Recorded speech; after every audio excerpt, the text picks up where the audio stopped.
Talking baseball, baseball and the O's. Oh,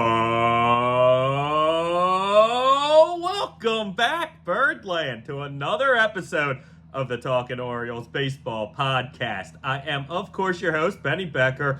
Thrilled, as always, to be back with you, and we have an absolutely incredible episode on our hands. Some real meat and potatoes stuff that I want to dig into as we're now coming out of the first half, out of the All-Star break. Check off both those boxes successfully, I might add. And now we head to the second half of the season. Second half spark is the name of this episode because I really think that the Orioles are going to be making at least a couple moves to add the spark in this second half that really I believe they need. But that is all in due time to come. We're going to kind of be talking a little bit about this, a little bit about that. We're going to have to catch you up a little, at least on the final 6 games of the first half between the Cubs series, the Yankees series. Most importantly, the Yankees series. We saw a couple things happen that I have to talk about. We have to make note of. And really, we're going to talk about how that 6 games down the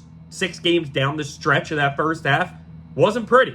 And there were a lot of stuff that maybe you could take negatively from it, but certainly I believe there's potentially good reasoning as to why it wasn't pretty down the stretch of the first half. And that doesn't necessarily bode negatively for this team moving forward. So I still have a lot of optimism. We also are going to have to touch on the brawl in Baltimore in Game 1 against the Yankees when Heston took one into the head in the 9th inning, and it was a scary moment, and we ended up having an enormous brawl that really almost got physical, it looked like. Almost got seriously physical, and I'm glad it didn't because we don't need to get guys suspended. We don't need to have guys breaking their hands trying to punch the Yankees that we hate so much. But I do want to talk about it. And just like maybe the tough stretch of 6 games before the All-Star break,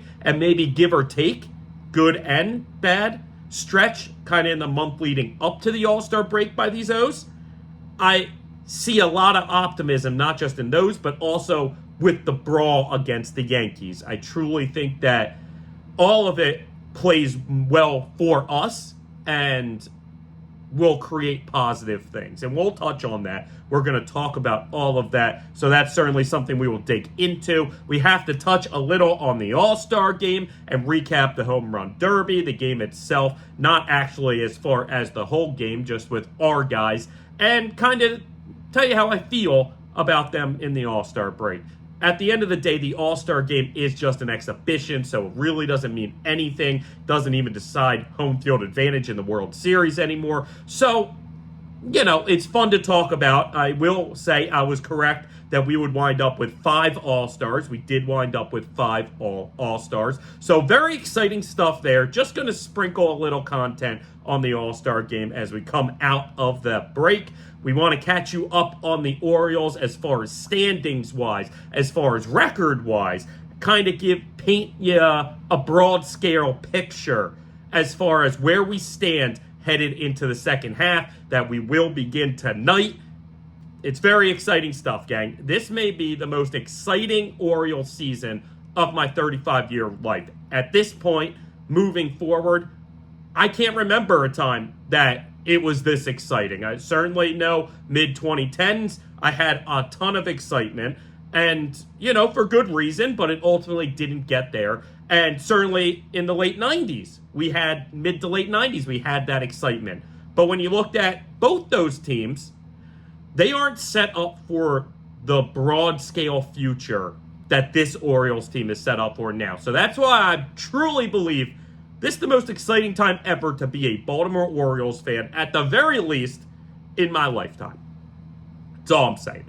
All right, so we also had the MLB draft happen over the past couple days. Want to really touch a little on that, tell you who some of the new prospects are. Certainly they aren't signed yet, but we expect most, if not all, of these guys to wind up with the Orioles organization. So just very exciting stuff. As always, Mike Elias and this front office seems to find talent every time they draft, especially as they're higher up in the draft.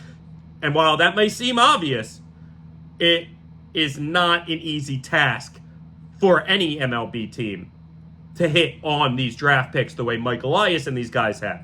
Now, we're not drafting nearly as high as we were in past years. We're not 1, we're not 5, we're not 10. We were drafting 22, only one compensation pick. So, at the end of the day, obviously you're not going to have the talent available at that pick that you would at the top. But I think we found some gems. I think Mike Elias did it again. And also, when you look at the draft, I think that it kind of can tell the story somewhat of what the Orioles are trying to accomplish. And potentially, when you're looking at potential trades coming down in the next couple weeks.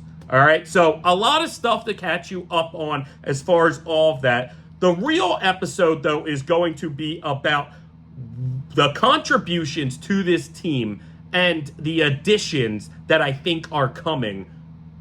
The cavalry is coming.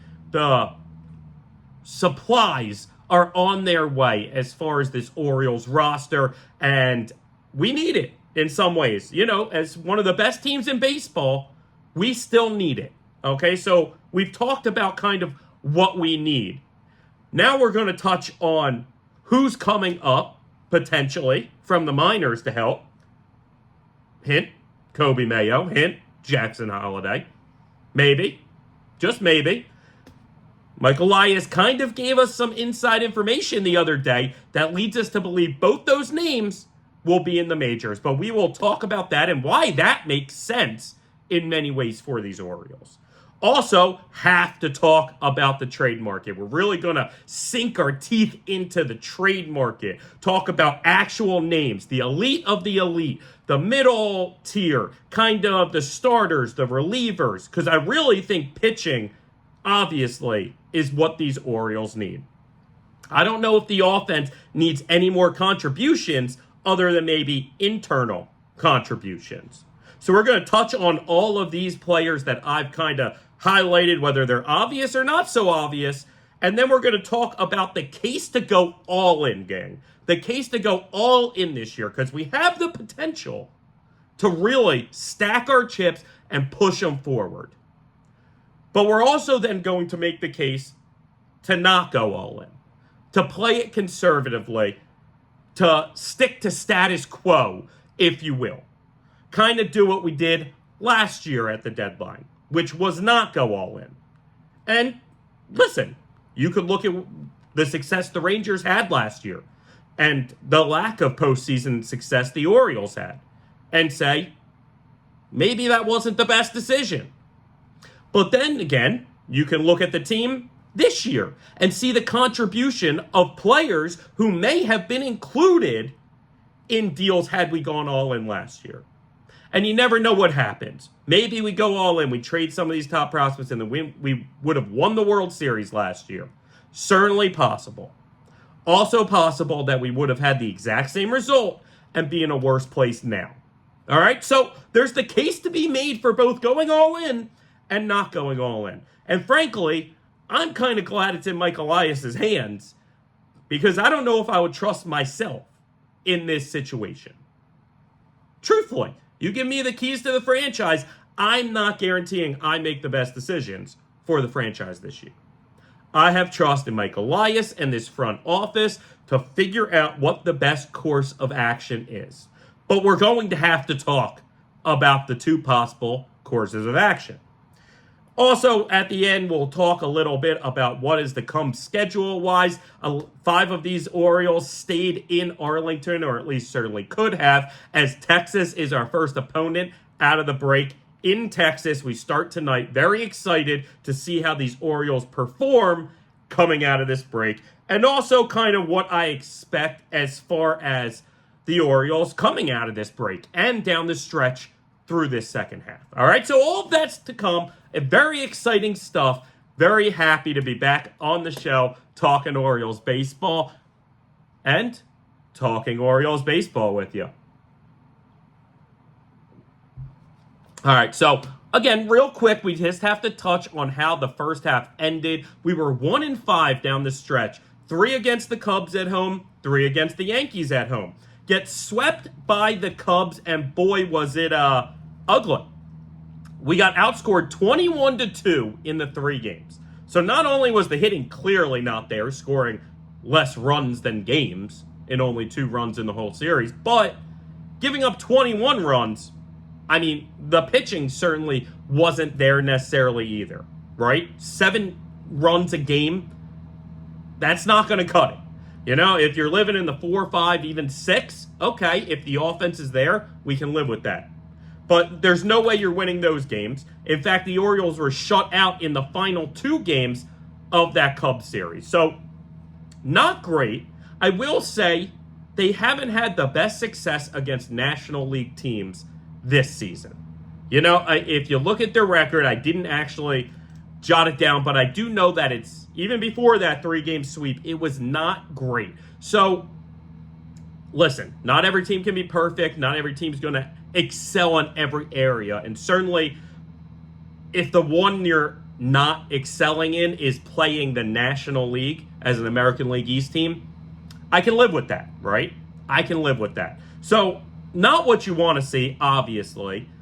And we're going to talk about kind of why I think this happened, right? After we talk about the Yankees series. Because then the Yankees come in for 3, and we lose the first 2 and get very lucky to win that last one. In many ways, we get very lucky to come out with a win in those 6 games. So, game 1, we lost 4-1. Game 2, we lost 6-1. So 4-1 in game 1, 6-1 in game 2. Again, the offense just not hitting. Certainly the pitching seemed to have come back to life, but overall, it was not pretty. Then in that final game, we had a 3-2 lead, or a 4, we had a lead, put it that way. I believe it was 3-2. And Kimbrel blows the save, walks the first 2 batters of the inning, and then gives up the 3-run bomb to Rice. Luckily, we put together a bit of a rally in the bottom half, end up also scoring 3 runs in the bottom of the 9th, but we were lucky because Anthony Volpe, the Yankee shortstop, had an easy ground ball to end the game that he botched. That was luck 1. And then the next batter, Mullins, essentially flies out to left, but Verdugo not only misplays it and goes in before back. I mean, the first rule playing outfield is back before first. Take a step back before going in on the ball. It's easier to go in than coming out. And Verdugo felt that because he ends up trying to get back on the ball. Possibly could have gotten to it, even with misplaying it at first. Ends up tripping, though, on his way back. Again, easier to go forward than backwards. And the Orioles wind up winning that game. And it was a great win. People were calling it the win of the season. I wouldn't, because I see a team that blew the opportunity in Kimbrel giving up the bomb. And then the Orioles getting very lucky with 2 misplays back-to-back. Now listen, a part of that is the product that the Orioles are a much better defensive team than the Yankees. The Yankees don't prioritize defense like the Orioles do. In that case, okay, like that's one of their default. That's one of their problems as a team. And those are the results of a team that might not emphasize defense the way we do. Okay, I get that. But I can't necessarily put their negative as a positive in my category, right? I can't necessarily look at this Orioles team and say, you probably should have been swept twice going into the break. And then the Yankees would have been on top of the division headed into tonight. I think the Orioles lucked out in many ways and figured out a way to not lose that game. And I'll say this, those comeback from behind victories late, I don't know what the stats say, but personally, as a guy who watches every game, it feels like they've been fewer and far between in the back half of the first half of the season as opposed to the front half of that first half of the season. Like, we were doing that a lot early. Come back from behind victories, and it really feels the last month or two that has not been something we've excelled in. I don't know what to blame for that. I don't know how to feel about that, but that's just, again, my vantage point, my viewpoint. That's just how I feel when I view that situation. However, got that comeback from behind victory. Love doing it against the Yankees. Now, as far as the series against the Yankees go, we have 3 more games left. If we win one of those 3, we win that series against the Yankees in the regular season, which could be important, gang. Could be important. Now, that series broke a streak of, I believe, 22 straight series for these Orioles against American League East opponents that they either tied or won the series. I mean, phenomenal stat, unbelievable stat by these Orioles. Falls right in line with all of these other records and stats that they've been producing the past few years. But overall is a record that, or maybe not record, but is a streak that eventually gets broken. Okay, so I'm not going to put emphasis, or at least negative emphasis, on that being snapped.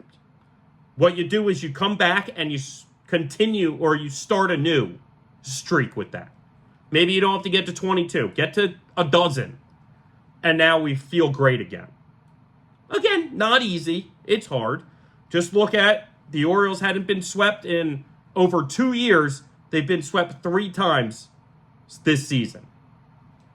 It sucks. But it happens. It happens to the best teams. And overall, how I feel about why we struggled down the stretch of the first half. And really that month leading into the break. You know, we were a little touch and go at times. Good, bad, good, bad.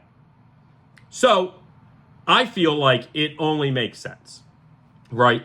We have a young team. We have a team that had an unbelievably tough June with only a single off day. Only a single off day in June. And really, they had a game the last day of the month before, too. So, May. So, you know what I mean? This was a long, tough stretch. And they really performed very well in that tough stretch. But sometimes, in life in general, when you're so, focused and tight and you're used to this repetition every day, out of nowhere you get 2 days off in a week and a half, and you don't know really how to react to it. You take that breath, you release, you relax, and you can't necessarily get it right back. It happens. So I think this is a team that was very much looking forward to the All-Star break. Sure, some of our top players, 5 of our top players, had to go to Texas and, basically had to be there for at least a day, if not 2. I knew Corbin Burns only went for the day, but still, just one of these things where even that is a break. Because, again, the game doesn't mean much, if anything. You're there for fun, you're hanging out, you're chilling, you're talking to guys.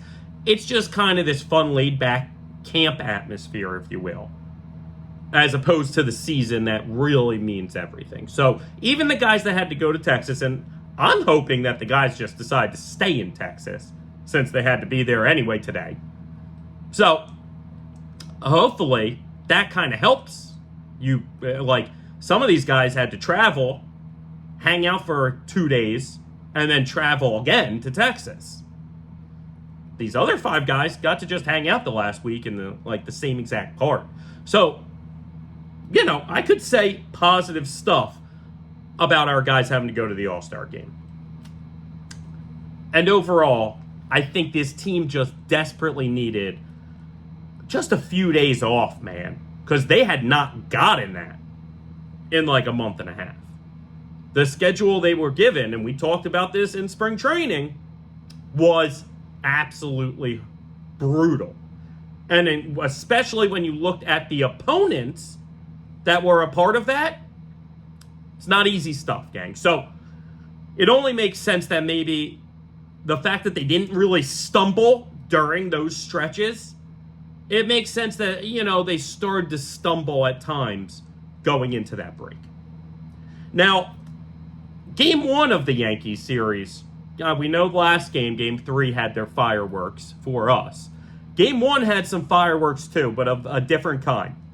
Now, we've talked in past episodes about this rivalry with the Yankees being reignited and really feeling like there was this, toughness and, this almost hatred and just the need to beat this other team. And, this really competitive thing that it's awesome. As an Orioles fan from the 90s and my whole life, but those 90s when we were good and the Yankees were good, that was the golden time of baseball, if you will, just in general. And they had this hated rivalry all the way down to Jeffrey Mayo and all of it. So it feels good that that's back. But in game 1 against the Yankees in this series, 9th inning, Yankees dominating the game 4-1. Heston Kjerstad took one to the dome, and it was a scary moment for a second.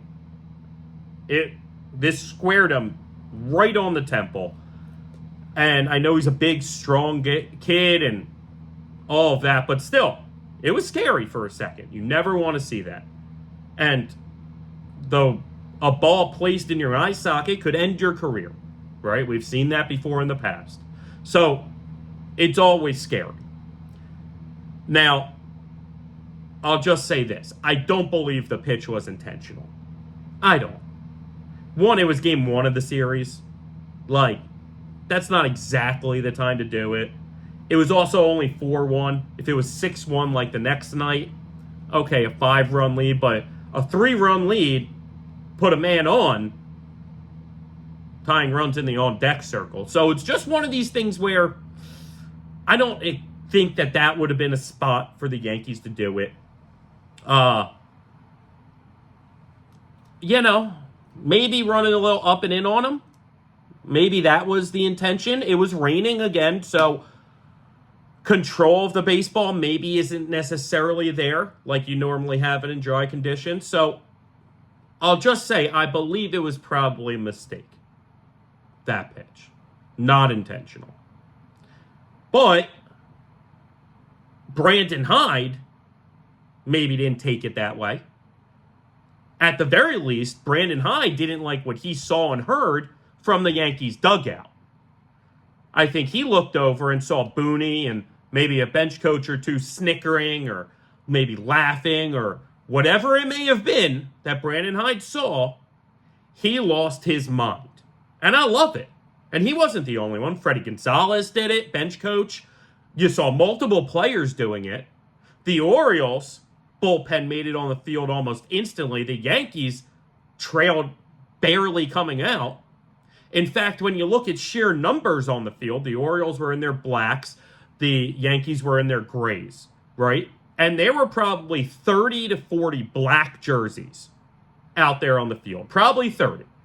You had every player, I would imagine, and multiple coaches.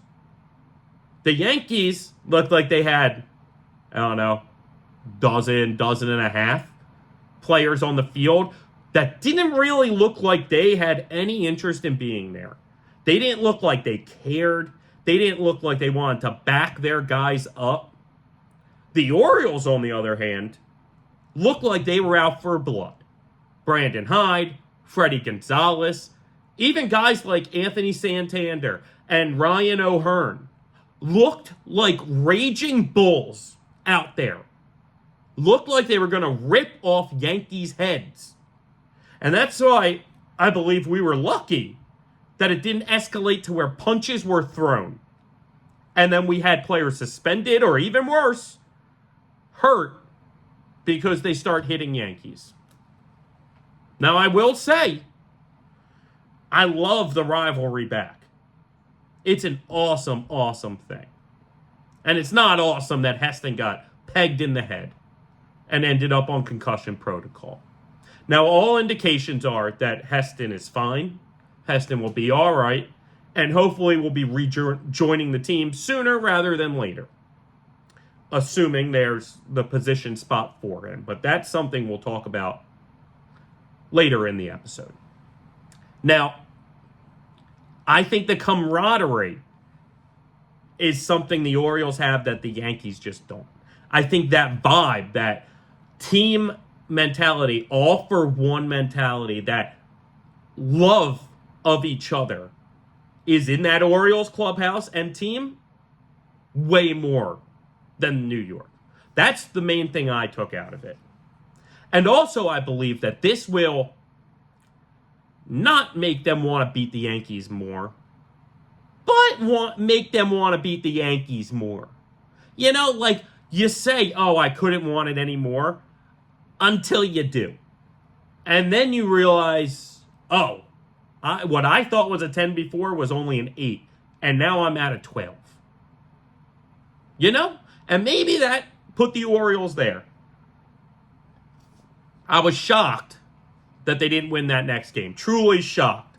I was not only calling it verbally, but financially. Put a lot of stake on that game, and it did not go my way. Did not go our way. Luckily, they end up winning the next game, and listen, it is what it is. Still in the green as far as betting Baltimore comes this season, so don't worry about me. But yeah, so that brawl against the Yankees was kind of something special as far as a bonding moment goes. Even though you never want to see your guy get hit like that, I still can't help but think a lot of good things come out of it. That a lot of these guys get closer somehow when they didn't think they could get closer. Get a hatred for the Yankees in a way that they didn't think they could. Get a fire under them when they already thought it was lit and now it's an inferno. And this is all right before the break that they have to sit on and think about and stew on, if you will, for a few days before they can get back to games. And I think it's going to take a really positive turn for this team that already is very mentally together and with it and consistent.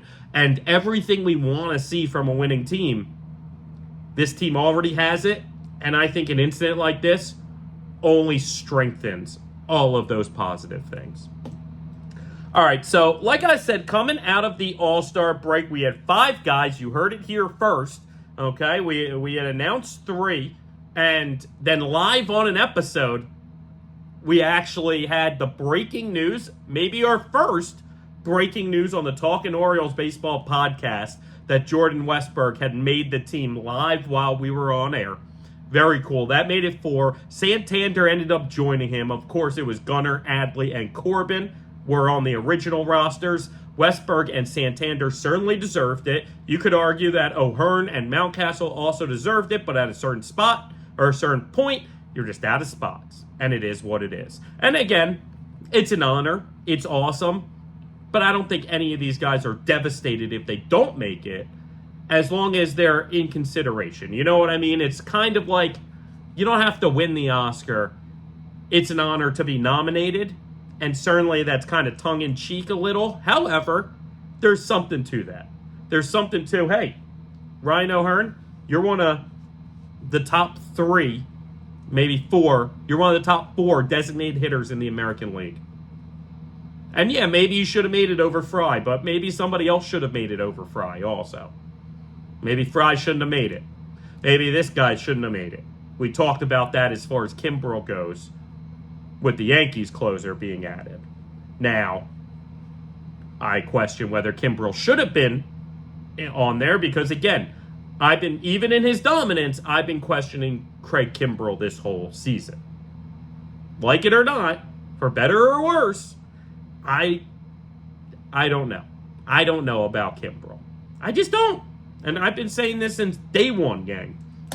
All right, so Gunnar disappointed in the home run derby. It was cool having him in there. especially because the only two shortstops to ever win a home run derby were Cal and Tejada, both when they were Orioles. Well, Cal was always an Oriole, but at least when Cal was a shortstop for the Orioles. And then Tejada when he was an Oriole. So, disappointing. He had the lowest first-round score of 11. Not the worst showcase. In fact, I'm actually okay with it. I said this last year when Adley lost in the first round, and certainly Adley was more impressive than Gunnar in it. But ultimately, I'm happy then to do it one round. When you start going 2-3 rounds, that's when I start worrying that, again, it's not an off day, a real off day. Like, you're now putting in a lot of swings. You're now spending a lot of time on this. You're maybe changing your swing a little. That's when it affects it. Gunnar hit a lot of line drives. I'm more than happy with Gunnar hitting a lot of line drives. Because I promise you, a lot of them get out of the park too. So, it stinks. It's a little disappointing. I did hit on the under that derby, so that was fun. Don't worry. Lost money on the All-Star game. Still up, net positive on the week. Always a good thing. So, Burns started the game for the AL. Some criticism at times over not being Skubal or maybe one of these other pitchers. However, Burns had a good first, let a couple men on, but got out of a tough jam against some very tough hitters in the NL. So, again, doesn't really matter, but that was cool to see. Corbin Burns out there throwing to Adley. There were certainly cool moments that we'll get to as far as Adley catching certain guys in that game. Burns is a cool one, but maybe there are three names that I think were cooler to watch Adley catch for. And we'll get to that. We'll touch on that. Now, the Orioles hitters, all four of them, I believe, were hitless, other than Santander, who had a single in his first at-bat. I don't think any of the others got on base at all. Could be mistaken, but certainly they weren't difference makers. AL ended up winning the game, and the game went over the posted total, so I lost on that. I did take Westberg and Santander for MVPs at big numbers, so just a little sprinkle on each of those. Obviously, they didn't come close. Santander could have after the first single and run, and then if he had a big moment, who knows, but overall, it did not happen. Glad the All-Star game's done. All-Star games are always fun to watch. Obviously, brings you back memories of the past. I also heard that MLB's looking into getting rid of the All-Star jerseys and putting the guys back in their regular jerseys, which is always cool. I think everybody has been clamoring for that from the fan standpoint and the player standpoint. It just is a cooler vibe. Typically, these All-Star jerseys are pretty ugly. I think this year's was maybe better than most and something that had some coolness to it and also was very ugly. So that was the All-Star game. Again, I'm not going to dig too much into it. One last thing to recap is that national anthem. Listened to it live, and boy, was that horrible.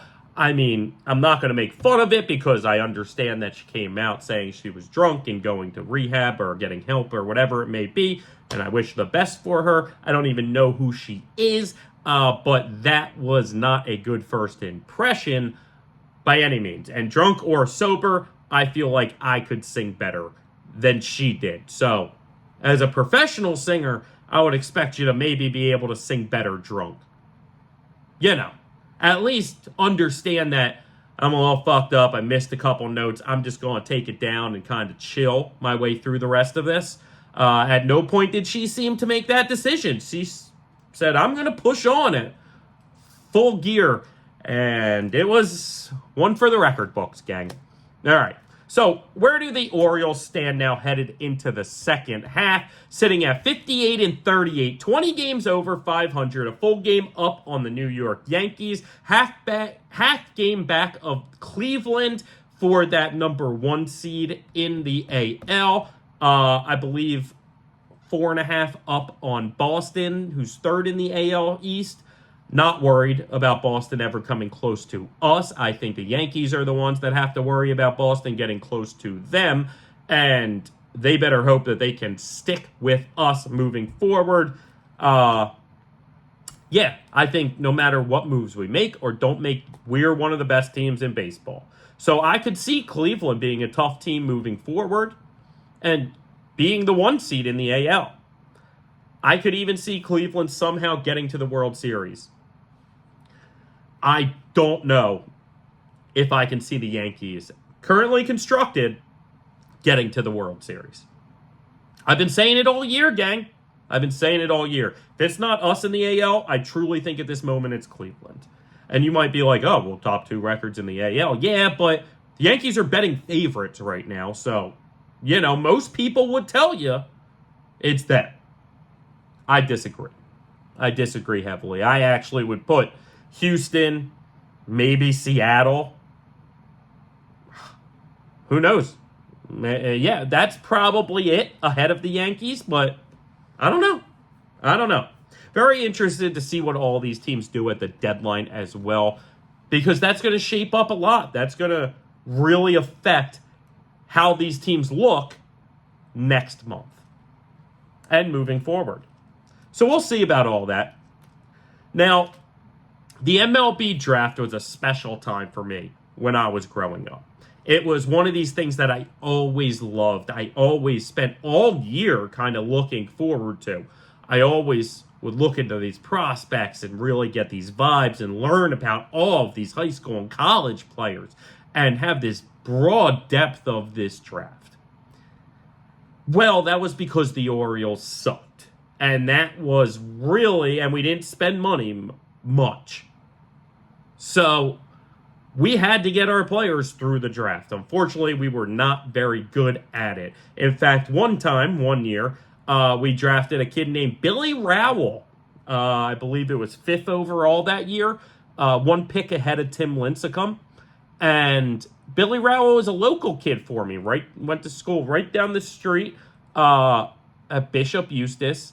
And I remember watching him in person, and he was intimidating. And I didn't see him hit any bombs, but I saw him hit major league pop-ups. And unfortunately, Billy never had a real career in baseball, and that was the type of disappointment, because you spend this whole year, and sure, I was high. Again, I'm not an expert. I'm not going to sit here and tell you I'm a star player evaluator, and I know what I'm talking about when I tell you a player's going to be good, or I want my team to get them. I don't. I'm just a fan, gang. So understand that I would spend all year looking into and wanting this guy, that guy, and very few times was it a guy I felt was a can't miss. Obviously, Adley Rutschman, can't miss. Matt Wieters, can't miss. Kevin Gausman had his struggles, can't miss. Certainly other guys throughout there. But I'm no expert, right? But I loved it. I loved spending countless hours in the year leading up to the draft, looking into, imagining these guys bringing my Orioles to prominence. And now that the team's good, I don't really do that as much anymore. The draft kind of not is meaningless, but the draft isn't as this looked forward to event for me. Sure, I get excited after we draft a player and I look into them, and then I get into it, right? In years past, Judd Fabian, Dylan Beavers, but when I know that we have these prospects, it's hard to get as invested into the draft as I did during the dark ages, during the bad years, right? So I still get hyped, though, when I see what we draft. And you have to put so much faith in Mike Elias and this front office, because they have hit on almost every high draft pick they've taken in the past few years. They know exactly what they're looking for. They get the talent that they want. Now, certainly, they've been picking high in the draft previous years, and this year we're drafting 22. Not as easy. Not as much talent there. But certainly the way the baseball draft works, talent falls to you. And especially when you're as smart as Mike Elias, you don't typically let that talent pass you. So I think we got some really, really good players. And I'm not going to break down them too much, but I'll tell you a little about them as far as I know them with their scouting report. Our first round pick, Vance Honeycutt. Unbelievable name. Outfielder from North Carolina. Physically is maybe the best player that there was as far as speed and power. The combination that this player has is really unmatched, is really barely found even in the majors. He has a lot of swing and miss stuff though. He had gotten that a little better, his miss rate a little bit better, but now it's skyrocketed even higher. So we'll see. I think the Orioles have shown a great amount of ability to develop players with that swing and miss type stuff. Whether it be all the way back to Mountcastle, Gunnar, Mayo. I mean, keep going down. It seems like they know what they're doing as far as developing these hitters. So the idea that Vance Honeycutt could come in and these Orioles could click something in him and he could take off as a prospect is very high. Enormous upside. And that's something when we talked about the different types of players these Orioles might highlight or take in this draft. Last episode we talked about it. A high upside college player is certainly a guy that we talked about. Like, could make his way through the minors relatively quick. Year or two even. Could be 3, 4, 5. It happens. But typically college guys take a little less time and maybe are more developed in their other areas of the game. So all it takes is improving on that miss rate, that whiff rate, and out of nowhere, you have a guy budding major league star. And he has potential major league star in him, gang. Very excited about Vance Honeycutt. He was a guy coming into the drafts that I saw a lot of articles written on. So if you're into looking that up, he's a name that certainly you may have seen leading up to him getting picked. Next player is a shortstop, Griff O'Farrell, another cool name. Cool names by these Orioles, at least at the first 2 picks. Griff O'Farrell, shortstop for Virginia. Very good defensively. So was Vance Honeycutt. And that's a theme that you're going to figure out that these Orioles drafted. Very good defensive players. So Griff is very good defensively, but also has swung a good bat in his college career. I think that very good chance maybe his ceiling isn't that high as far as offensively, but that doesn't mean he can't be a very nice utility player and role player for you, even after that role. Next player is a catcher from Virginia. Stick with the Cavaliers, Ethan Anderson, and there was a good profile on him when I looked him up. A lot of interesting tools. Definitely has the chance of moving positions because he's athletic, but maybe he can't stick behind the plate. So we'll see about that. The catcher at the 3rd pick in the 2nd round is a very interesting pick because obviously Adley is our guy. And then you have Basallo kind of right at the break of the minors almost, like coming close to having to get promoted, easily could be promoted by next year.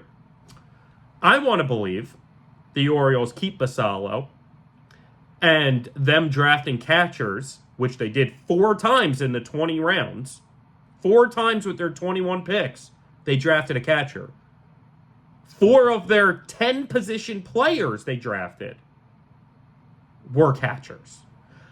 So I'm hoping that they just kind of look at the system and go, between Rushman and Basallo, we're not going to need a major league catcher unless someone gets hurt for a good 2, 3, 4 years.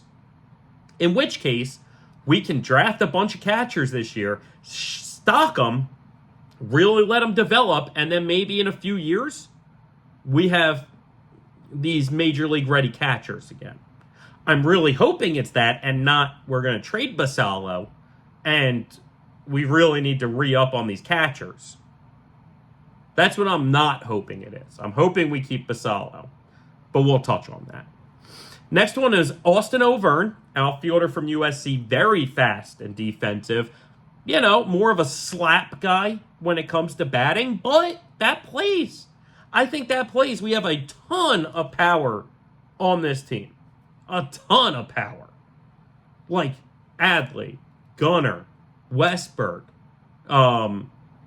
obviously like O'Hearn, Mountcastle, but I'm thinking young guys. Mayo will be coming up. So Chance Holliday has really good power when he comes up. Basalo. So I have a lot of power, youth that we have. Maybe I'm okay with a slash outfielder who has unbelievable quickness and speed. Then you got their first pitcher, Chase Allsop, Auburn kid. Interesting arm, but hasn't had the best numbers at Auburn. That tends to be something the Orioles kind of look at when they're looking at these pitchers, I feel like. Guys that got overlooked because their numbers didn't look good, but really have all the tools there. Just like, fixing these hitters' swings and swing and misses. Orioles development has been very good about fixing some of these pitchers and turning all of those tools into an elite arm. Hopefully him and some of these other pitchers that we picked fall right into place with that, right? Then we picked another catcher, Ryan Stafford from Cal Poly. And then in the 6th round, DJ Layden, a high school shortstop, the first high school player we picked this year. First of 4, actually. And there's a lot to like about DJ Layden. It's a little tough to find because he maybe didn't go to many showcases and he didn't necessarily get looked at as heavily. But it seems like for a high school player, he is very ready to sign on the dotted line and start his professional career. And heard a lot of good stuff about DJ Layden. Overall, again, we have 21 players, 4 of which are high school players, which seems very low, but in the past 2 drafts, the Orioles only selected 2 high school players in each of those drafts. One of which being Jackson Holliday, first overall, right? So, really, the Orioles tend to lean towards these college-age players. And I think they've done very well with it. And they have a great eye for them. So why change something successful, right? All right. And again, 3 of their top 9 picks were catchers, 4 overall. Most of the pitchers came late. There were 11 of the 21, so more pitchers than hitters. I know fans got a little frustrated. Where are the arms? Where are the pitchers? Where are the arms? I'm okay. Just stockpiling these position players and maybe using some of them to buy arms down the line. Maybe very shortly down the line, right? Overall, the Orioles looked for players with a lot of positive defense and a lot of upside. Right in line with what these Orioles have been successful at. And I love it. Certainly you have no idea what these players are going to become or how they're going to perform, but I got to give Mike Elias a good thumbs up. I do. I just have to trust the man and the front office to know that they know what they're doing. All right, so now's the fun part, gang. Now's the part that I really wanted to talk about all episode. It took me 45 minutes to get here, but talking about additions to this team, whether internal or external.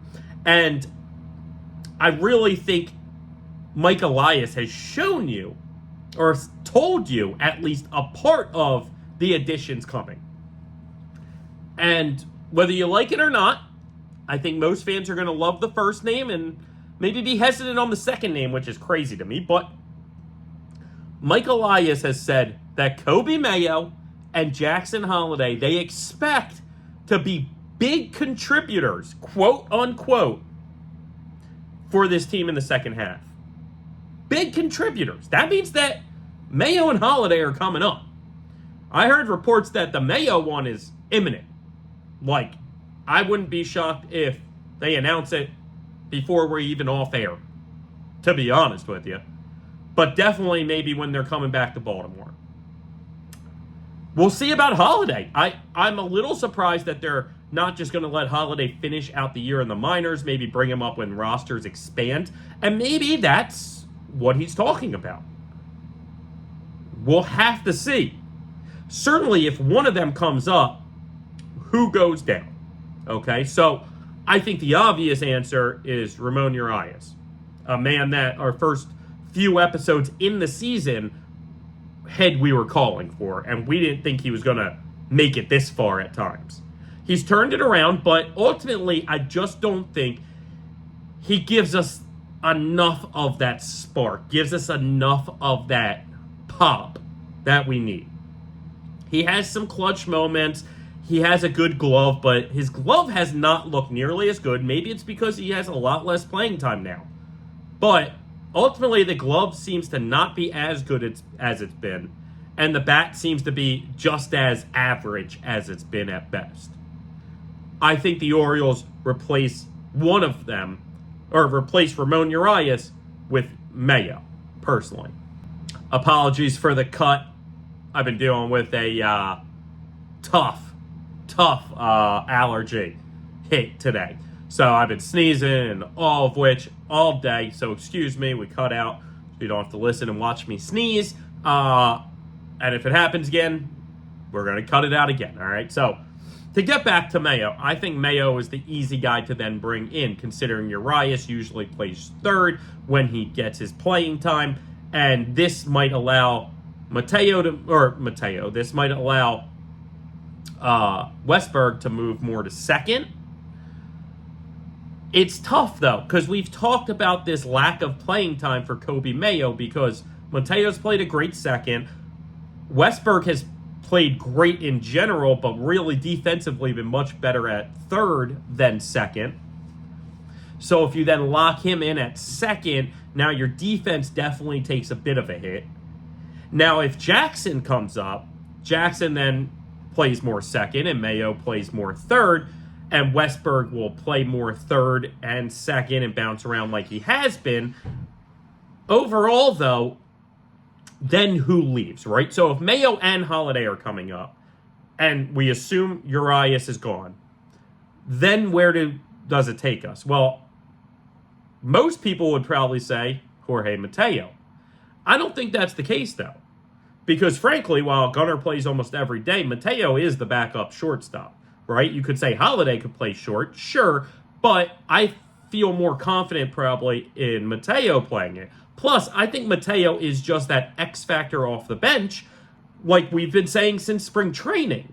The idea of needing one base stolen and everyone knows that you're going to take that base, I want Mateo taking it. So, or at least I want the option of Mateo being there, right? So, excuse me. It's one of these things. I believe the better than move would be potentially moving out that Heston Stowers player, right? Dropping that fifth outfielder. Now, a part of that reasoning is because I was told in spring training that Coby Mayo is athletic enough to play corner outfield. The Orioles have never played Coby Mayo at corner outfield, though. I looked at all his minor league stats. He's never played a single game, single inning in the outfield. So I think they would be a little tough for them to bring him up trusting that he's going to get his at-bats in corner outfield. It's a very tough spot, gang. I don't know what the right move is. I want to keep Mateo. Maybe Mateo then takes more reps than at center. But it's tough. It's very tough. The other X factor is if you're bringing up Jackson, that's another left-handed bat, right? Already you have your two backup outfielders pretty much in Cowser and Heston or Stowers as lefties. It's just starting to pile up lefties, and the Orioles really would need to balance it out with another righty, I feel. So, it's interesting, though, with Mike Elias coming out and telling you that Coby Mayo and Jackson Holliday are going to be big contributors in this second half. Now, that would lead me to believe that they are not going to be traded. I don't think that they can be big contributors for your major league club if you trade them to another major league club. Goes without saying, I think. But overall, then, any of these mock trades with Mayo or Jackson ain't happening because we're bringing them up. Now, I think, again, that may leave the X Factor name to being Connor Norby or Sam Basallo. I mean, I can see that. And I'd understand it. Again, we'll make the case to go all in. But if those two are on the Major League club, I think they are big contributors. I really do. And I'm very excited to see Jackson come back up because I think that he's going to put to rest all of that bad stuff during that 10 games that he struggled. 10 games, gang. 10, not even a dozen. And Kobe Mayo has shown at every level why he's a Major League player and is beyond exciting the power he brings. He's improved on his defense. He's just taken every step necessary. So they deserve to come up. Definitely Kobe Mayo deserves to come up. So I'm excited. Now you could also say, okay, maybe one of them comes up for Urias, let's say Mayo. And then when rosters expand, that's when Holliday comes up. And he could still contribute big in that period of time. It's like a month. Okay, maybe that's where it comes from. We'll see. We'll see what happens. Either way, I think I'm ready to make the Mayo for Urias move. Truly. Even if then that means maybe either Mayo or somebody having more time off than typical. Because you can't take out Gunnar, you can't take out Westberg. So we'll see what happens. Westberg playing more second base every day, okay. Then maybe he feels more comfortable, performs better. He doesn't perform negatively, but it's not as good as a third base as he plays. I don't know, but I'm excited to see it when it happens, and I really think, based off of what Elias said, it's coming. All right, so now the next checkpoint in the Major League season coming up is the trade deadline. And it's always exciting. You know, there's always buzz and stories and this guy and that guy and this trade and that trade. Usually they don't happen, gang. Right? Like, I'm not lying. Like, usually there's a lot of buzz and not much happens. But every now and then, it's a big deadline. And this is starting to feel like one that could be at least big in the sense of some big moves are made. Right? Because there's not always big moves made. There's always some moves, but never always big. I think there are going to be some big names on the move.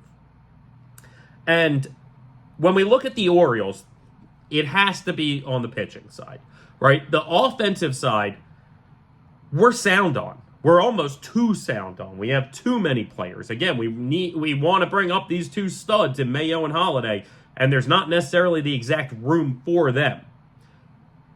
So offensively, if we're bringing in new talent, it's going to be one of those two. Maybe Connor Norby.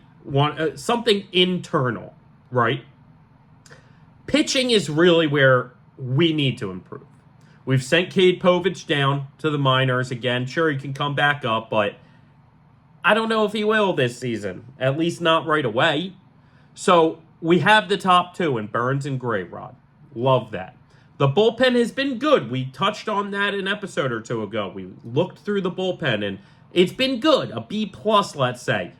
But there's reason for concern and also a need for improvement, at least at some point, right? There's no reason not to improve the bullpen, to me. So, the elite of the elite, there are three names that these Orioles could, if they're going in on it, could go in on. And they're Tariq Skubal, stud for Detroit, all-star. Garrett Crochet, stud for the White Sox, all-star. Or Mason Miller, stud closer for the A's, all-star.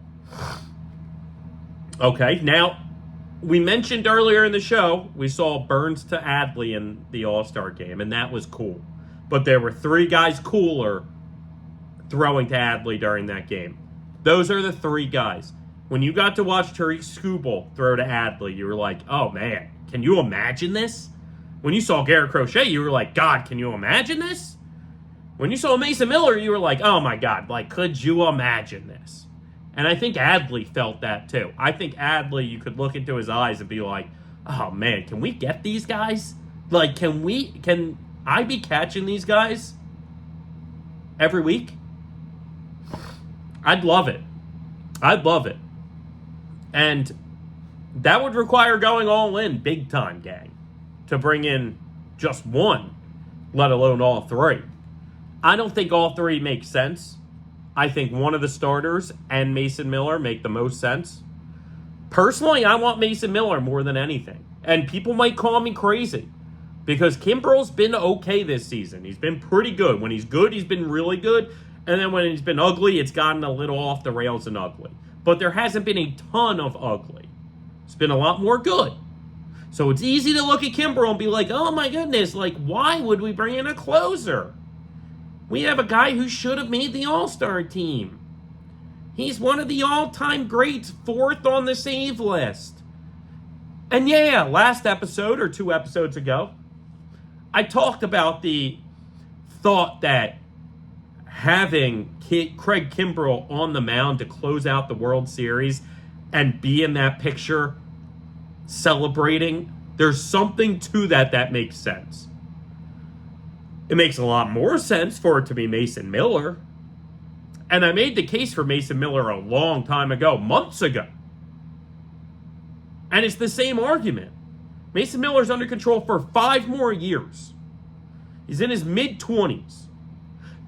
Let's just make the argument from the A's standpoint to begin, right? So from the A's standpoint, you would have to be a fool not to trade Miller. There's almost no way his value could be any higher than it is right now. You are a losing ball club. You don't build around a closer. They're not close. They're not looking at next year going, oh, next year we're going to compete and we need this closer. No. You're at least, by your estimation, by their estimation, 3 to 5 years away from competing. Mason Miller would be in his late 20s, if not early 30s by then. Who has any idea if his arm holds up? And either way, he's a closer. You're not building around this star closer. And if you are, by the time they get good, he's probably not throwing 103, 104. He's probably throwing 95, 96. And he might still be great. But he's not going to be throwing that kind of heat. There's no reason not to trade him because you can, for the price of one closer, potentially get 2 major leaguers this season with 1 or 2 more coming in the or 1, 2, or 3 more coming in the next year or 2. The Orioles could give you a prospect pool that literally you are fielding most of your team with in a year or 2. It's real. And from the Orioles standpoint, again, I don't trust Craig Kimbrel. I've said it for months and months and months, despite the fact that, yes, I could see him celebrating, making sense, and being real. I also could see if we decide to go into the playoffs with him as our closer, it will be the death of us. We saw that in that last game against the Yankees in the back end of the first half. Like, he blows that save. Can you not, we should be expecting him to blow the saves in the postseason. And that's not going to win you anything. So, I just feel Mason Miller makes the most sense. And you could say, well, Batista's coming back next year, and he's the best closer in baseball when he's out there. True. But you never know how a guy's going to respond off of Tommy John surgery. There's a chance Batista comes back and isn't his same self. Hopefully he is, and I trust that he will be. And let's say he is. Well, then you have the best, by far, 8th and 9th inning battery. The best 2 guys. Now you don't even have to get to the 9th inning with a lead. Get to the 8th inning with a lead. And it's shut down. Automatic. And then, guess what? Maybe you don't have to pitch Batista as many save situations, back-to-backs or anything, because you have Mason Miller also. Can split it up. You can get them each saves. Keep them both fresh. Oh, and by the way, Mason Miller was a starter before. And there's some talk that he wants to leave that door open if the organization, whatever organization he's in, decides to give that another look. So there's a chance Mason Miller becomes an ace of a staff for the Orioles staff in the next year or two, while being one of the best closers in baseball this year for them. Gang, Mason Miller, to me, is almost a must-get. And I think part of the reason these Orioles might bring up Mayo and Holliday before the deadline is just to tell teams, you can't have them because they're already on our major league team. They're already on our big league team. They're not prospects anymore. They're here to stay. We're not trading them. Pick other guys. And I swear, I've put together these fake trades for Mason Miller throughout the season. And I swear, you take our second and third level prospects. Maybe you add Povich or somebody like that. Elite. Norby. Elite. Hell, I was talking just yesterday with my buddy Joey. You're telling me you wouldn't say yes to Povich and Norby? And maybe like one or two mid prospects like Beavers or Fabian or one of those guys? For Mason Miller? Oh, I would take that in a heartbeat. A heartbeat. So let's be real. I think the A's would look at that and go, oh, we got their best pitching prospect. We got an infielder, both of which are on our major league roster day one. Hell, maybe throw Kyle Stowers in there. Give him a third major leaguer, this time an outfielder. Like, it's just one of these things. We can create this unbelievable package that most teams can't touch. And if they are touching, they're using their elite top prospects. And I think we could do it without our elite top prospects. Now, Garrett Crochet and Tariq Skubal. I've heard Skubal we have an offer out to Detroit for. It's interesting. I don't believe Mayo or Holliday are included in any of these talks. I know the rumor has been Holliday. I don't see it. I don't buy it. I just don't. Now, one of the cool things, though, I will say, in the idea of trading this blue chip top prospect, a number one overall or something. MLB has had some talks about their draft, about potentially trading draft picks. Now, they allow the compensation picks to be traded as of a year or two ago. Now they're talking about allowing maybe all picks to be traded for, which means we're maybe entering a position where it's going to be easier for a top team to trade and get a top prospect in the draft, right? Being a team that wins the World Series and trading some stuff for the number 3 overall pick or number 2 overall pick, and then getting one of those blue chip prospects. So it's intriguing. There's no guarantee that it's going to happen and go through. It's also not something that I think you take necessarily into consideration when you're trading these prospects, because there is no guarantee that you can get those top prospects ever again, where you're going to be picking as the Orioles. Tariq Skubal, though, has been a beast this year. You know, he's a great prospect, too. There's a lot to like about him. 2 more years of control, just like Garrett Crochet, 2 more years of control. I just don't know. I just think that Detroit and the White Sox are going to be asking more than the Orioles are willing to give up. And we'll talk about the case to go all in and why they should, and we'll talk about the case why not to. Okay? But understand that to get those 3 guys, at least 2 of them, you're going all in. If you're giving up elite prospects like a Basalo or somebody along those lines, even a Povich, like a Norby. These are guys that if you're trading, you're essentially going all in.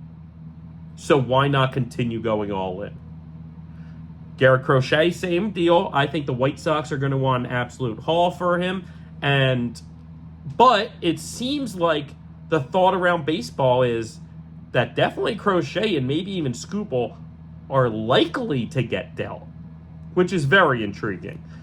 Because I could argue that, unlike Mason Miller, both those guys will have more value maybe in a year if they can show that this is who they are and they're consistent with it. Because neither of those two guys have really shown this before this year. Now, the next level prospects as far as starters go. These are guys that if we're not really going all in, we can add to the team, improve our team without going crazy. Just dealing some mid prospects here and there. And that's Chris Bassett is one, maybe the top one from Toronto. He's a name that definitely intrigues me. I would not mind seeing Chris Bassett in our rotation. Our old friend Jack Flaherty, it didn't work out last year when we brought him in, but this year he's having a much better season. I can make the argument bringing in a guy that these guys know makes a little bit of sense. It'd be interesting being the starter the Orioles trade for back-to-back years, being the same guy. But he's having good stuff. And just like last year, we talked about the potential and the promise in Jack Flaherty when he's good. And we saw that maybe only one start. Mostly we didn't see that. But I think there's some interestingness to Jack Flaherty. Tyler Anderson from the Angels has been having a great season. He was good major leaguer, had a down year last year, but seems to have rebounded, coming right back up. He's another guy that really I would love to see in the Orioles rotation. Then you get a huge name, but definitely not maybe what he once was. Max Scherzer could be available if Texas decides to sell. Now, he has a no-trade clause. He'd have to waive it. Now, being so close to Washington, you'd think Baltimore might have some pull to get him there. I know he's in the boat of not waiving it, but I think that's more just him talking, expecting the team to do well, and if they don't do well, then they become sellers, and then they do trade them, potentially at least. I mean, he's a bulldog. I freaking love Scherzer. Two different eyes. Like, you got to love the mentality of him, and the idea of Scherzer going out as your fourth starter in a playoff series, how could you not love that? Now, who knows if he can stay healthy, but again, I don't think the price would be much for him if they decide to sell. I love the idea of adding Max Scherzer, this real veteran that's been there, done it, gone through it, unbelievable stud in his day. I love the idea. Then you get Michael Lorenzen. The Phillies had brought him in last year during their run and had some success. He looked good. He's been having yet another solid season this year. He's not great, but certainly he's manageable and a major league arm. So he's another guy that you could get cheap and I would really like. Then you got Eric Fedde. I'm not a big fan of Fedde. I almost didn't put him on the list because personally, I don't really want Fedde. But he's done well for the White Sox this season, at least decently. Again, you can get him very cheap. And we'll see what happens if that's the guy you bring in. I don't necessarily have great affection for Eric Fedde. And then the last name I have here is Cal Quantrill. Obviously, his dad was a major leaguer. He's been bounced around for a few years, and he's solid. He's having a nice year this year, and he's another name that really, I think, makes sense in that, like, Lorenzen, Flaherty, Anderson category. Right, I'd probably put Bassett ahead of him. I put Scherzer ahead of him just for simple, that's Max Scherzer, you know? But Cal Quantrill is not a bad name to add. And then when you look at the bullpen, again, I believe Mason Miller makes the bullpen significantly better. And health-wise, we should be getting back a name or two that's going to help the bullpen be better, okay? Once Danny Colomb gets healthy, bullpen's naturally going to get better. I don't really know where exactly we would add because, to me, right, if I'm adding starting pitchers, then I can move Albert Suarez to the pen where I like him better. So it can be like addition by addition, right?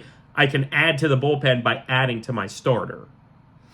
Take out the starter and just put him in the pen, and the pen got better. So I think we need that back end guy, right? So really the name is Mason Miller.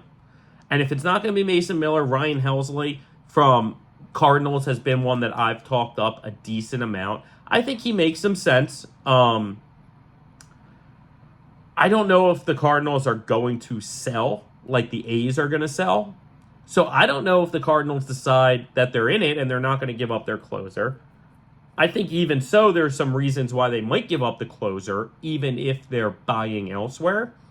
Some other names, though, is like Carlos Estevez is one of the big names out there. Matt Moore is old pitcher, but still has a little juice in the tank. Another one of our old friends, Tanner Scott. I don't know if you forgot that name. He's been on the Marlins for the past few years. Really had a nice year or two this year and last year.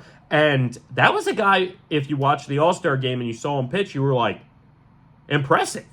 Tanner Scott looks tough, man. And he was tough. That's a big lefty that you could bring in and help out. Also, another lefty, Andrew Chafin. Cool look to him, like goatee or whatever you call it. Fu Manchu and the long hair and stuff. Has had a really nice season as well. I would love him to be a part of this bullpen also. I just don't know how many lefties we need, right? Because, again, Danny Colum has been great. Keegan Aiken was mostly really good this year. Maybe has lost it in the past month. But, again, maybe that's just a little fatigue and he gets that second win. Cionel Perez has maybe not been the most consistent, but very solid also. And then we just moved, what's his name? The lefty from the rotation, whatever his name. Then we just moved another one into it, right? So you got a lot of tough lefties. And, Cole Irvin. That's what I was thinking of. You moved Cole Irvin back to the pen. And he's been solid from the pen, too, and a true long guy. So that's 4 lefties. It'd be tough to bring in another. I think Keegan Aiken would be the odd man out. And maybe everybody takes a tick backwards if you add in that stud. Or maybe Colum still is your top lefty and you just added that 1A, 1B lefty. I think adding that righty, again, is probably more important than a lefty. However, if we add Albert Suarez back to the pen by adding a starter, then I really like Suarez in the pen. And I could make the argument that we have a lot of good righties. And maybe there's only one spot that we really have in the pen. And personally, I'd love it to make it Mason Miller. I think that's what we need, gang. I think it makes sense. Makes perfect sense. And so now I'm going to go into the case to go all in. The case for going all in is we already have this young, talented offensive core succeeding in the majors, right? You're talking Adley, Gunnar, Westberg, Kowser, Heston. Like, you already have this successful young core in the major leagues. You could even broaden that if you want to include, like, Mountcastle, who's still pretty young. Literally. So, you have the basis. You don't necessarily need more young hitters coming up. Like, you don't. It's an embarrassment of riches that the Orioles have right now in prospects. So, maybe you take some of the unproven minor league studs and buy yourself some pitchers with them. You take the Basallo, you take the Norby, you take maybe even a Mayo or Jackson. Not that I want to see that, but you understand that you have your young offensive core, and then you add young pitching core with it. You have Grayrod. Listen, you have Burns, but no guarantee you'll be there next year. If, let's say, you went all in and brought in Skubal and Crochet and Miller, that means that you have this young core of these, like, 5 stud offensive hitters and these 5 stud young pitchers for, like, the next minimum 2 years after this. there's a big point to be made because the AL is very open this year. I get it that, this just because we're great this year doesn't mean this is going to be the year. And, you go all in for this year and then before you know it, you lowered your window or your window's gone. Sometimes your window disappears because other teams around you just happen to get really good out of nowhere. And they might pass you. Even though I don't see that, it's possible. So, the idea that you look around the American League right now and go, God, if we added all of those 3 guys, there's no stopping us this year in the American League. And we're going to make our run this year. Not next year, this year.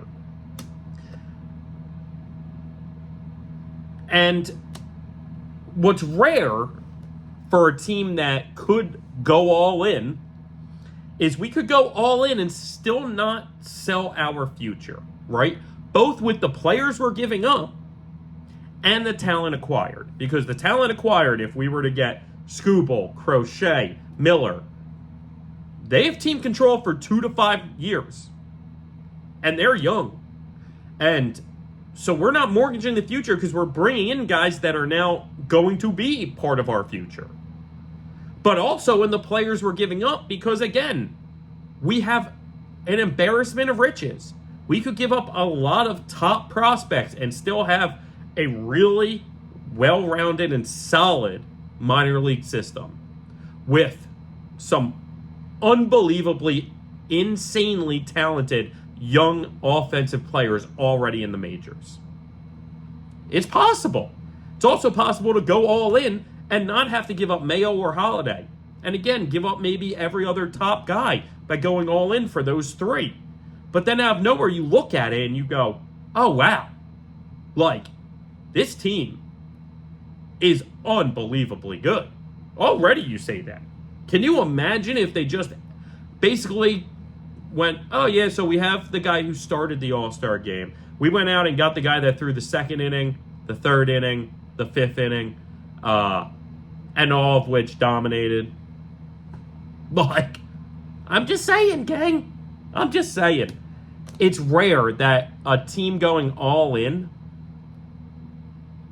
doesn't have to sacrifice their future for it because of how young the core we have now is and how young and controlled the players we'd be buying are. It's very interesting. I'm starting to get to the point where I think we should go all in. As long as it doesn't cost us Mayo and Holliday. And I really want to add Basalo in there, but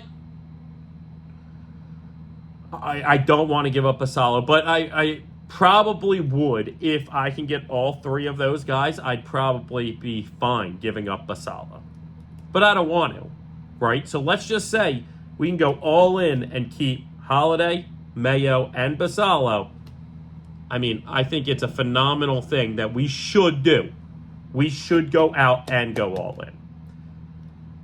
Now, again, I'm not the smartest man in the world. I don't know how that would work. And so there's the case to not go all in. To, buy maybe some of these lower guys, Jack Flaherty or Cal Quantrill or Lorenzen, and maybe a Tanner Scott or something along those lines.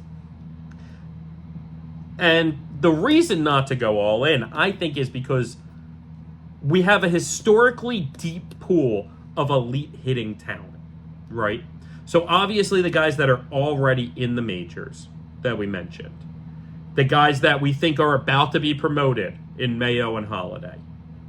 But then you have the guys, again, like Basalo and Norby and whoever else you want to add in there, right? As you keep going down, whoever else you want to add, the Fabians and the Beavers and the Bradfield and all the way down the list, right? That it's too early to give up on any of those guys, right? So when you look at the Corbin Burns trade, we gave up on DL Hall and Joey Ortiz.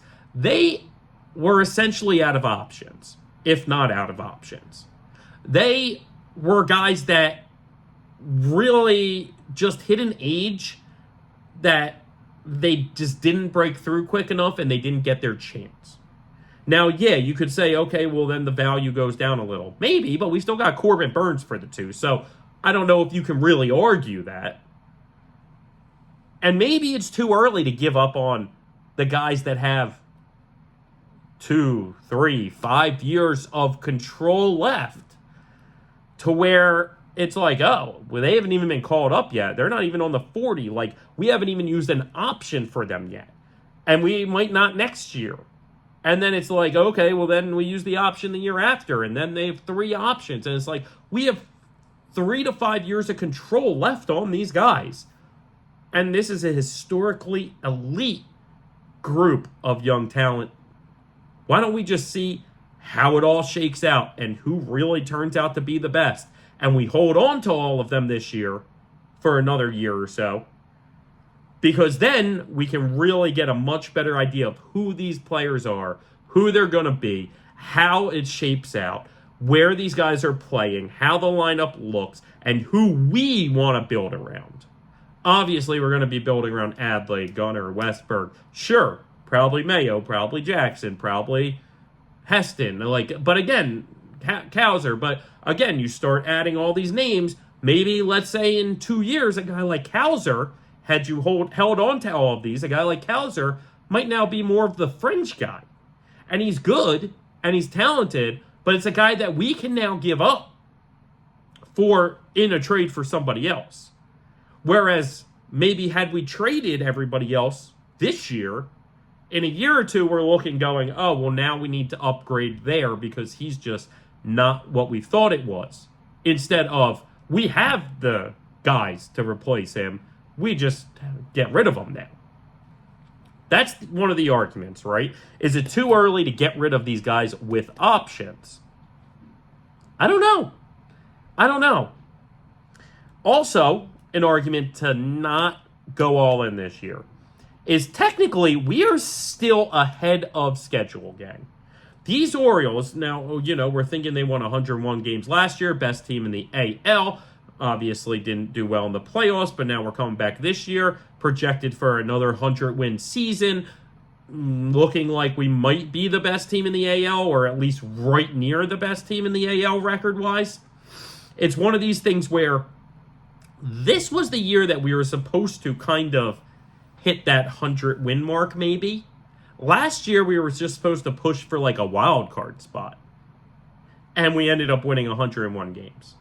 This year, sure, coming off of last year had different expectations, but if we look at 2 years ago and kind of the plan in place, this was supposed to be the year that, okay, maybe we can hit like 100 wins. Maybe we can win the division this year and take that next step. So, again, a part of that is because these players maybe blossomed much quicker and much better than anyone imagined. Another part of that is just his team is really talented. What's the problem of just letting it all shake out for them? Because the window that we have is still insanely long, right? I've talked before about the teams in the mid-2010s, like 2014, 15, 16, the teams in 95, 96, 97, how those teams were very good teams, but definitely older, definitely more veteran, definitely guys like this window that they had was like 3 to 5 years, right? Now, I mean, with the money that we have, at worst, this is a 5-year window. And at best, this is a 10 to 15-year window with this group of guys. So, the idea of being ahead of schedule with a window that's minimum 5 years, if you just hold all of this together for a little longer to let it shape out, I mean, there's good reason why you wouldn't mortgage the farm system to go all in this year, gang. I also think, and this could go both ways, this point I'm going to make, but not going all in and bringing in those huge guys keeps the clubhouse vibes. Okay, now you could say, okay, we have great vibes, but maybe it's just not, maybe we need to take that next elevation of vibes into winning. I argue that we already have. We just didn't do it in last year's postseason. Moment was too big for us, and this year it'll be different. And keeping these vibes will help this team moving forward. Will really continue charging this team forward. And I'm worried maybe if you go out and buy too many top guys and you ship away all these young guys that they were teammates of in the minors out of nowhere, maybe those vibes just don't mesh as well. Maybe those vibes aren't quite as immaculate as I feel like they are right now. Now, the vibes I think would still be fine because a guy like Adley Rutschman is just the glue. You see how much fun Westberg and Gunnar and Kauser and Heston and all these guys have together. I think that would only continue. And I can't see a reality where Skubal, Crochet, or Miller goes in there and doesn't, just join the fun. Right? Is kind of like this sour puss, if you will. I can't see that scenario. So maybe that's not a worry. If anything, that's not a reason to do something or not do something. I don't know what I want them to do. I really don't. Obviously I want what's going to wind up winning us everything. And the idea of going all in for these names is so attractive. And the idea that we can do it, we could go out and get all three, is madness.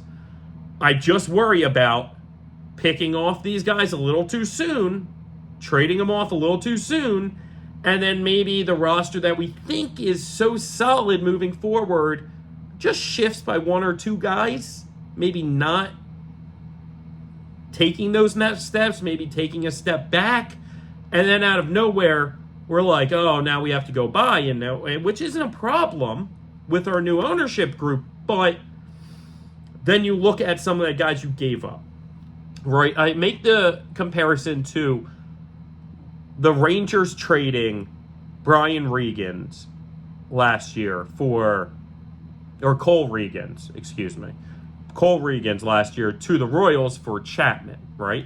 Now, obviously, they go on, they win the World Series, and now Regans was an all-star this past year. He's had a great season.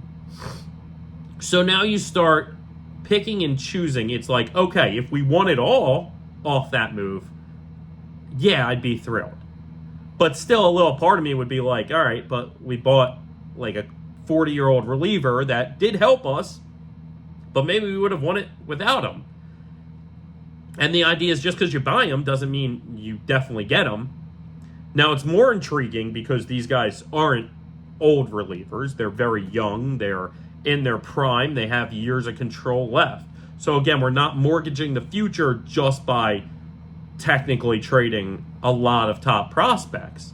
We're just making that future more major league set, if you will. But I don't know. Because I love a lot of these prospects. I really love all these prospects. And I'm okay trading a few, but I'm just worried that we look up, we make a big splash trade, and we give up a guy who's an all-star next year for a guy that maybe wasn't that great. And I really think, though, we can't be scared of that. Like, at the end of the day, I don't want to be scared of that reality. I want to go out and get these guys. But I don't want to give up Mayo, Holliday, Heston. I don't want to give up Basalo, really. Everyone else I'm okay with. Again, you get me Mason Miller for Cade Povich and Connor Norby, I'm thrilled, gang. I'm thrilled. And I think that's a realistic potential and possibility. And we need a starter. Either way, this team will absolutely add one starter and most likely one reliever. If not two starters and a reliever. All right, gang. A lot of good stuff in that episode. So like I said, the Orioles start a series in Texas tonight They got 3 in Arlington, a day off before they head to Miami for 3. And then they come back home for San Diego for 3 and Toronto for 4. They have a day-night doubleheader on that Monday. I'm going to try and get down potentially for both games. I think that would be cool. And then after that, they get a very tough 4-game set in Cleveland. So not the easiest schedule by any means coming out of the break. It really starts to open up in that final month of the season in September.